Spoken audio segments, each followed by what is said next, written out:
Baş toksikoloq yol kənarlarında ya bazarlarda satılan göbələklərin içində zəhərli növü ola bilər, bu da. Ağdamda 39 yaşlı kişi qida zəhərlənməsindən ölüb.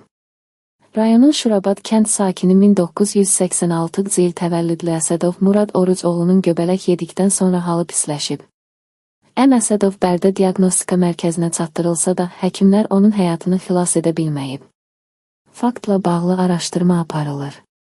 Göbələyin zəhərli və öldürücü olması faktı çoxdan məlumdur.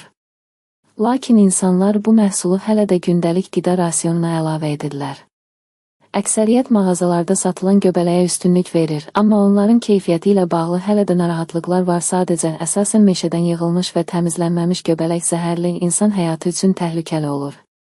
Bundan başqa, toy mərasimlərində süfrəyə göbələk gətirilir.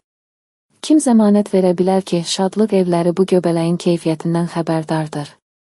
Qeyd edək ki, ötən ildə Xaçmazda 2 qadın göbələkdən zəhərlənib dünyasını dəyişib.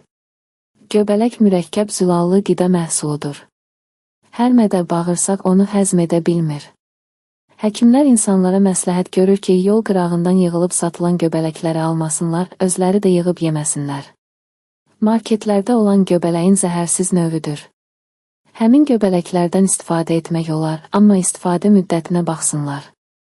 Kimin mədə bağırsağında problem, həssaslıq varsa, o özünü qorusun, göbələyi qida məhsulu kimi istifadə etməsin. Bəs yeməli göbələklərin qida kimi faydası, üstünlüyü nədən ibarətdir? Uşaqlara da vermək olarmı?